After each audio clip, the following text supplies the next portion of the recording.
Sentence हम लोग पढ़ लिए थे। सेंटेंस और इसके भाग, सेंटेंस एंड इट्स पार्ट्स पढ़ लिए थे। उसमें हम लोग सब्जेक्ट क्या है, प्रीडिकेट क्या है, ऑब्जेक्ट क्या है, डायरेक्ट ऑब्जेक्ट क्या है, इनडायरेक्ट ऑब्जेक्ट क्या है, ये सब चीज सीख लिए थे। इसको थोड़ा एक बार रिवीजन कर लेते हैं। सेंटेंस किसको कहते हैं? तो sentence is a group of words put together in a certain order giving complete sense. सब जब शब्दों के समूह को एक निश्चित क्रम में सजा देते हैं तो उससे एक सार्थक अर्थ निकलता है, उसी को सेंटेंस कहते हैं। सेंटेंस के दो भाग होते हैं, सब्जेक्ट और प्रीडिकेट। हम लोगों ने सीखा था कि जिसके बारे में कुछ कहा या बतलाया जाता है उसे सब्जेक्ट कहते हैं, और सब्जेक्ट के विषय में जो कुछ कहा जाता है उसे प्रीडिकेट कहते हैं। जैसे कि उदाहरण लिया था कि पंखा नया है तो द फैन इज न्यू, तो पंखा के बारे में बात कर रहे हैं तो फैन हो गया सब्जेक्ट और इज न्यू हो गया प्रीडिकेट। और फिर पढ़े थे हम लोग ऑब्जेक्ट क्या है, तो ऑब्जेक्ट में हम लोग पढ़े थे कि वह वर्ब जो वर्ब नहीं सॉरी जब कोई नाउन या प्रोनाउन ट्रांजिटिव वर्ब के बाद आता है तो उसको क्या कहते हैं? ऑब्जेक्ट कहते हैं। या हम लोग अपनी भाषा में इसको सीखे थे कि प्रत्येक सेंटेंस में एक वर्ब होगा, क्रिया होगी, और उस क्रिया का रिजल्ट जिस पर पड़ेगा, परिणाम जिस पर जाएगा, उसी को क्या कहेंगे?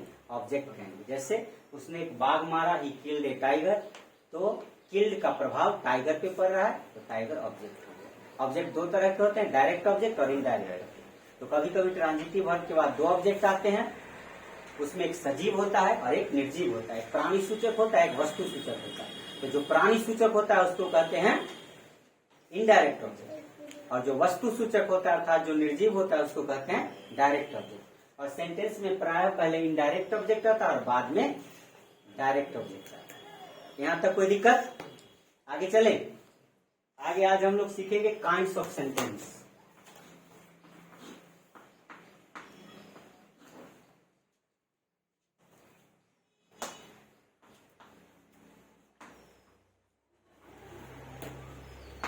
काइंड्स ऑफ सेंटेंस, वाक्य के भेद।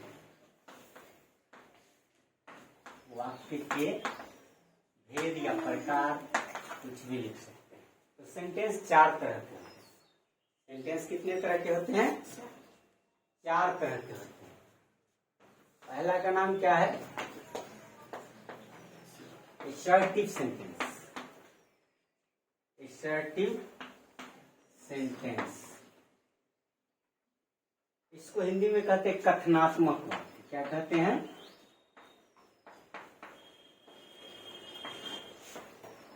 कथनात्मक वाक्य। और दूसरा क्या है?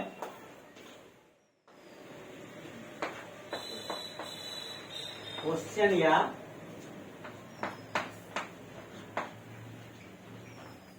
Interrogative sentence. दूसरा का नाम है क्वेश्चन या इंट्रोगेटिव सेंटेंस। इसको कहते हैं प्रश्नात्मक वाक्य।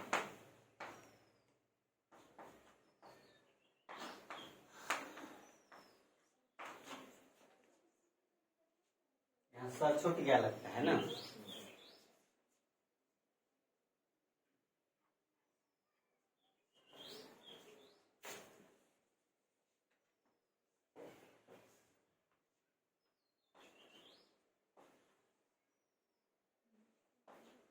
बॉम्बे रहो बोली जी। प्रश्नात्मक, ठीक है। प्रश्नात्मक वाक्य।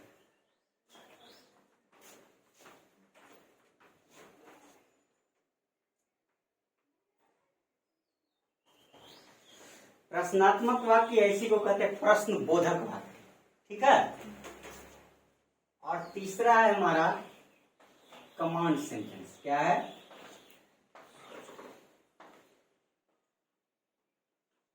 कमांड या इसी को क्या कहते हैं? इंपरेटिव भी कहते हैं।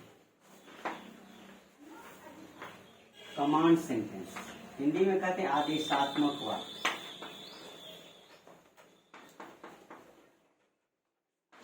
आदेशात्मक वाक्य। और चौथा और आखिरी क्या है? Exclamatory sentence. क्या है?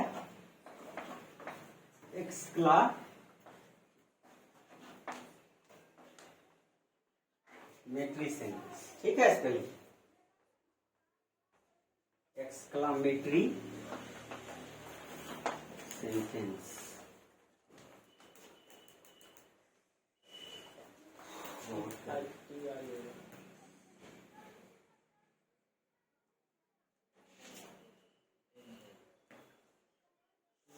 Exclamatory sentence.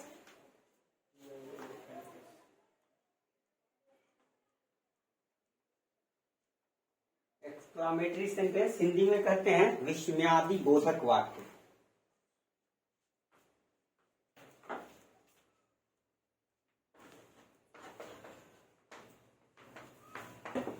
विस्मयादि बोधक वाक्य।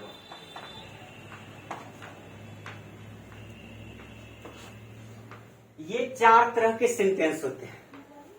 अब चारों के बारे में थोड़ा थोड़ा हम लोग सीख लेते हैं।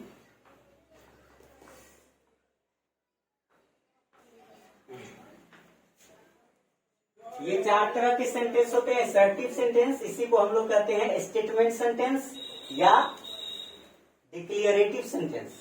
स्टेटमेंट सेंटेंस, असर्टिव सेंटेंस या डिक्लेरेटिव सेंटेंस, इसी को कहते हैं। दूसरा हुआ क्वेश्चन या इंट्रोगेटिव सेंटेंस, तीसरा हो गया कमांड सेंटेंस, और चौथा हो गया एक्सक्लामेटरी सेंटेंस। ठीक है, कोई दिक्कत? चलिए अब चलिए ये असर्टिव सेंटेंस किसको कहते हैं, तो इसका परिभाषा लिखते हैं। इट एक्सप्रेसेस नहीं, it makes a statement. It makes a statement.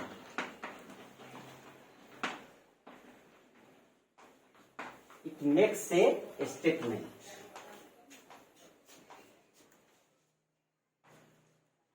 Assertive sentence क्या करता है? मेक्स बनाता है स्टेटमेंट, कथन। असर्टिव सेंटेंस क्या करता है? कथन का निर्माण करता है, कथन बनाता है। मतलब इसका परिभाषा हुआ कि ऐसा सेंटेंस जिसमें साधारणतः कोई कथन, साधारण रूप से किसी के बारे में कुछ कहा या बतलाया जाता है, तो उसी को क्या कहते हैं? असर्टिव सेंटेंस या स्टेटमेंट सेंटेंस। जैसे मैं जाता हूं, मैं पढ़ता हूं, वह खेलता है, राम दौड़ता है, ये सब क्या हो गया? असर्टिव सेंटेंस या स्टेटमेंट सेंटेंस। कोई दिक्कत? जैसे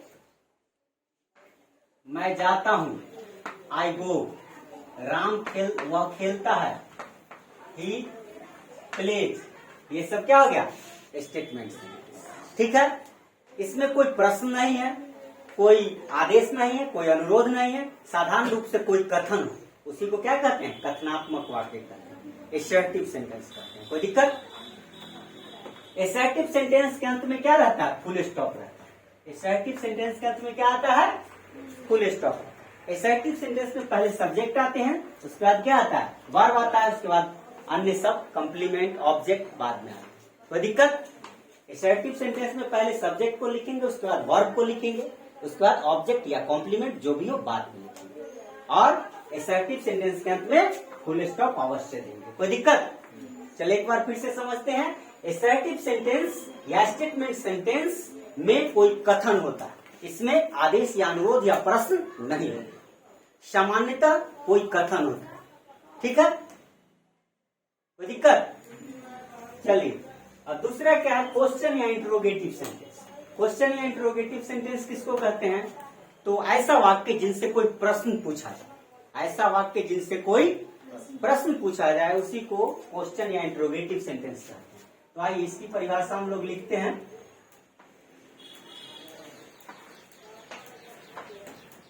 इट आस्क्स ए क्वेश्चन। देखिए यहां मैंने इट लिखा, इट मतलब यह माने कौन? Assertive sentence. It makes a statement, यह क्या बनाता है? स्टेटमेंट बनाता है। कौन? इट माने यह माने कौन? Assertive sentence. यहां भी फिर क्वेश्चन में मैंने इट लिखा है, किसके लिए? क्वेश्चन सेंटेंस के लिए इट मैंने लिखा। ठीक है, इट माने क्या? तो क्वेश्चन सेंटेंस। तो इट संक्षेप में मैं परिभाषा इसका लिख रहा हूं। इट माने यह माने कौन? Question sentence. आस्क्स ए क्वेश्चन, यह क्या करता है? प्रश्न पूछता है। क्वेश्चन सेंटेंस क्या करता है? आपकी किताब में लंबा परिभाषा मिलेगा, उसको याद रखना शायद संभव नहीं। सभी विद्यार्थी, कुछ विद्यार्थी उसको आसानी से याद रख सकते हैं, लेकिन सभी विद्यार्थी उसको याद नहीं रख सकते हैं। इसलिए इसको मैंने छोटा करके लिखा है, इट आस्क्स ए क्वेश्चन। यह क्या करता है? प्रश्न पूछता है। कहने का मतलब इंट्रोगेटिव सेंटेंस से प्रश्न पूछने का बोध होता है। कोई दिक्कत? जैसे क्या? Are you ill? Question mark. दूसरा, how are you? Question mark. तो ध्यान रखना है, इंट्रोगेटिव सेंटेंस के अंत में प्रश्न सूचक चिन्ह अवश्य दिया जाता है। इंट्रोगेटिव सेंटेंस के अंत में प्रश्न सूचक चिन्ह अवश्य दिया जाता है। और ये क्वेश्चन सेंटेंस दो तरह के होते हैं। क्वेश्चन सेंटेंस दो तरह के होते हैं, यस नो क्वेश्चन और WH क्वेश्चन। क्वेश्चन सेंटेंस दो तरह के होते हैं, एक होता है यस नो क्वेश्चन और एक होता है WH क्वेश्चन। चलिए इसको हम थोड़ा सा यहां लेकर आते हैं। ये दो तरह के होते हैं। कौन दो तरह के होते हैं? क्वेश्चन सेंटेंस दो तरह के होते हैं, एक को कहते हैं यस नो क्वेश्चन, यस और क्या? No question. ठीक है, डॉट दे दिया है। और ये एक होता है क्या? WH question. क्वेश्चन सेंटेंस दो तरह के होते हैं, यस नो क्वेश्चन और WH question. Yes no question किसको कहते हैं? जिसका उत्तर यस या नो में दिया जा सके, उसको कहते हैं यस नो क्वेश्चन। जैसे हम कहें आर यू इल? क्या तुम बीमार हो? तो कह सकते हो यस, नहीं हो तो नो, काम चल जाएगा ना। तो उसको कहेंगे यस नो क्वेश्चन। ऐसा क्वेश्चन जिसका आंसर यस या नो में दिया जा सके, उसको कहते हैं यस नो क्वेश्चन। और वैसा क्वेश्चन जिसका उत्तर यस या नो में न दिया जा सके, बल्कि पूरे वाक्य में दिया जाए, देना पड़े, उसको क्या कहते हैं? WH question. जैसे हम कहें what is your father's name? तुम्हारे पिताजी का क्या नाम है? आप यस या नो कह दीजिएगा तो काम चल जाएगा? नहीं, पूरे वाक्य में देना होगा। My father's name is H N Rai, B N Rai, C N Rai बोलना होगा ना। बात समझ गए? तो ऐसा क्वेश्चन जिसका उत्तर यस या नो में दिया जा सके, उसको कहते हैं यस नो क्वेश्चन। और ऐसा क्वेश्चन जिसका उत्तर यस या नो में न दिया जा सके, बल्कि पूरे वाक्य में देना पड़े, उसको कहते हैं WH क्वेश्चन। ठीक है, यस नो क्वेश्चन की शुरुआत किससे होती है? एक्सिलियरी वर्ब। 24 जो एक्सिलियरी वर्ब है, 24 जो एनोमिनस फिनाइट से is, are, am, was, were, shall, will, should, would, उन्हीं से इनकी शुरुआत होती है। किनकी? यस नो क्वेश्चन की। और WH क्वेश्चन की शुरुआत WH वर्ड से होती है। WH वर्ड मतलब व्हाट, वेयर, व्हाई, व्हेन। ठीक है, तो WH क्वेश्चन की शुरुआत WH वर्ड से होगी। और यस नो क्वेश्चन की शुरुआत 24 एक्सिलियरी वर्ब्स हैं, is, are, am, was, were, shall, will, should, उन्हीं से हो। कोई दिक्कत? ठीक है, आगे बढ़े। और तीसरा क्या है आपका? Command sentence. क्या है? कमांड। क्या है? Command sentence. तो कमांड में क्या लिखेंगे? इट माने यह माने कौन? Command sentence. It expresses an order, it expresses an order, comma, an advice,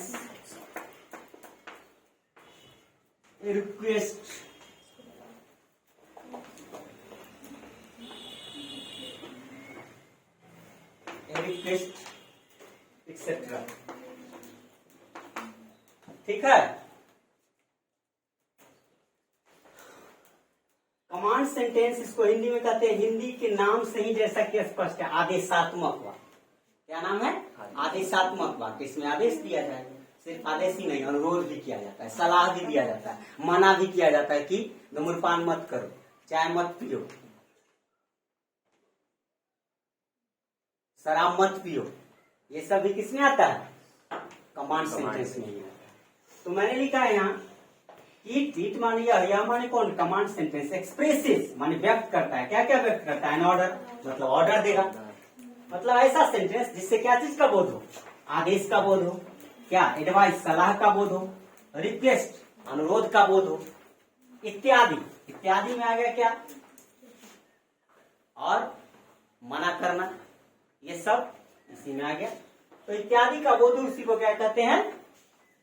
command या इंपेरेटिव सेंटेंस कहते हैं। ठीक है, कोई दिक्कत?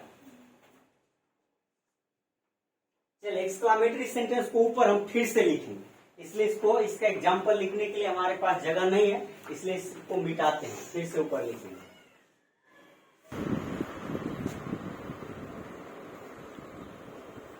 तो चलिए इसका एग्जाम्पल लेते हैं हम लोग कमांड सेंटेंस का। गो देयर,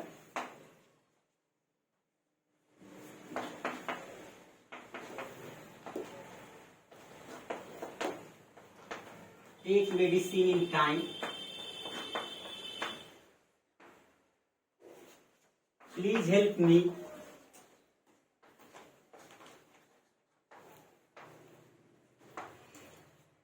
तो चलिए जैसा कि मैंने बतला दिया कि कमांड सेंटेंस से बोध होता है, क्या क्या बोध होता है, आदेश देने का बोध होता है, अनुरोध करने का बोध होता है, सलाह देने का बोध होता है, इत्यादि का बोध होता है।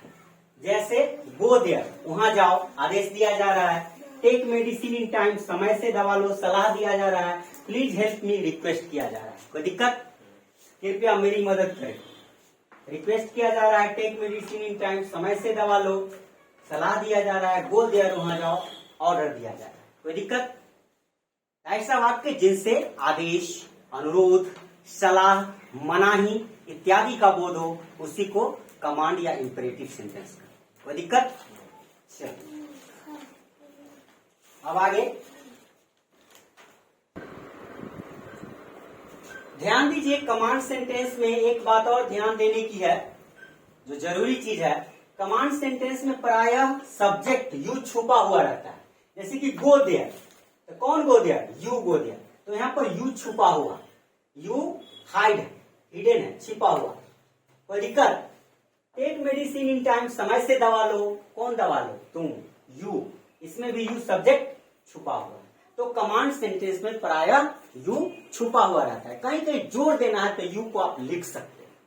सेंटेंस को अगर जोरदार बनाना है, कर्ता को अगर जोरदार बनाना है, सब्जेक्ट पर जोर देना चाहते हैं, तो वहां पर यू आप लिख भी सकते हैं।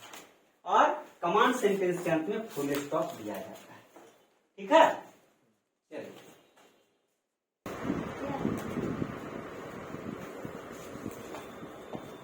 चलिए अब आखिरी एक्सक्लामेटरी सेंटेंस बच गया था, उसको हम लोग समझ लेते हैं। एक्सक्लामेशन या एक्सक्लामेटरी सेंटेंस उसी को कहते हैं, एक्सक्लामेटरी सेंटेंस।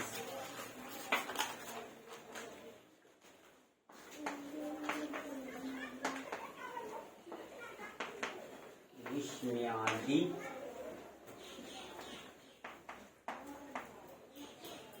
बोधक वाक्य।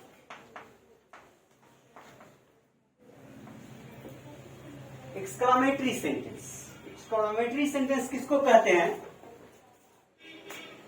तो चलिए इसका परिभाषा हम लोग थोड़ा सा देख लेते हैं। It expresses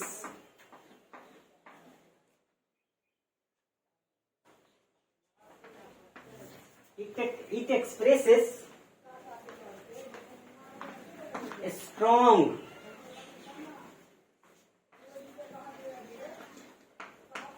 feelings. It expresses a strong feeling by means of an exclamation.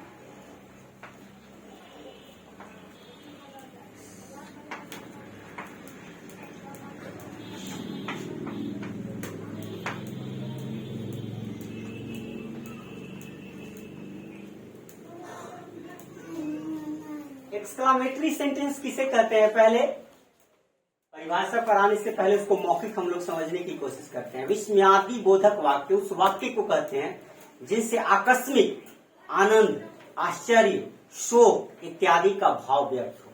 आकस्मिक कहने का मतलब जिसके बारे में पहले से कोई सूचना न हो, एकाएक सूचना मिली। जैसे आपका कोई घनिष्ठ मित्र है, अचानक उसके बारे में मौत की सूचना मिल जाए कि हाय आपका मित्र राम मर गया, oh your bosom friend Ram is dead, समझ गए, तो आप एकाएक शॉक्ड हो जाएंगे, झटका लगेगा, दुखी हो जाएंगे।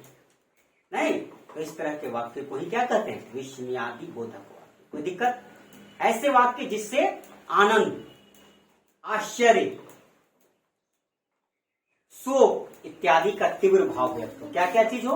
आनंद। जैसे कि ठीक इसका ऑपोजिट ले तो आपका मित्र कोई है, कह रहा कि आपका मित्र पास करे, कंपटीशन रेलवे की परीक्षा पास करे, या भारत पाकिस्तान का मैच एकाएक कोई न्यूज आकर दे कि इंडिया मैच जीत गया, वाह भारत मैच जीत गया, तो आप एकाएक उछल पड़ेंगे। तो ये भी हो गया एक्सक्लामेटरी सेंटेंस। कोई दिक्कत? या यहाँ अभी एक 6 फीट की लड़की आ जाए और खूब सुंदर, आप नहीं देखे होंगे आज तक उतनी सुंदर लड़की, तो कहेगा what a beautiful the girl, वाह कितना सुंदर लड़की। तो ये भी हो गया एक्सक्लामेटरी सेंटेंस। कोई दिक्कत? तो इसका एग्जांपल लेते हैं।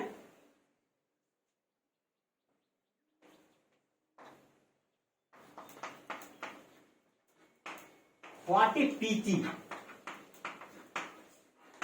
व्हाट ए पीटी मतलब कैसी दया, कैसी दया है। सॉरी फुल स्टॉप नहीं, इसमें क्या देंगे? विस्मयादि बोधक। इसके अंत में क्या होता है? विस्मयादि बोधक हो जाए। How lovely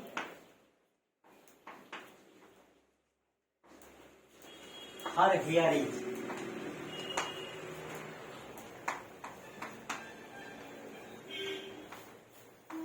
how lovely her here is, कितना प्यारा उसका बाल है। इतना प्यारा बाल आप नहीं देखे थे, तो कहेंगे how lovely her here is, कितना सुंदर उसका बाल है। तो आश्चर्य हुआ। इसके अंत में भी क्या देंगे? विस्मयादि बोधक। और क्या?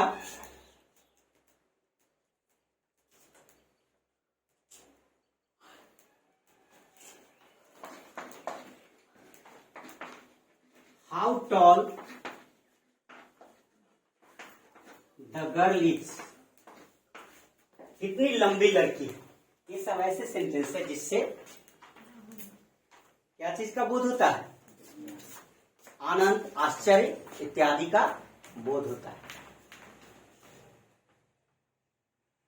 जैसे कहिएगा how tall the girl is, कितनी लंबी लड़की है, आश्चर्य होगा ना। उतनी लंबी 6 फीट की लड़की आ जाए, आप नहीं देखे होंगे, तो कहेंगे ना कितनी लंबी लड़की है, तो आश्चर्य होगा ना। व्हाट ए पीटी, कैसी दया। जैसे मदर टेरेसा के बारे में आप सुने होंगे। मदर टेरेसा बच्चे लैट्रिन में लथपथ रहता था, गंदगी से लथपथ, वो साफ सुथरा कपड़ा पहने रहती थी, फिर भी उसको बच्चे को गोद में उठा लेती थी और हॉस्पिटल ले जाकर उसका इलाज करवाती थी। कौन? Mother Teresa.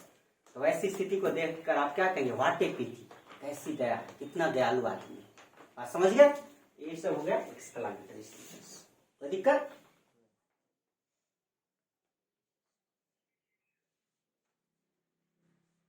तो चलिए इसको खत्म करते हैं।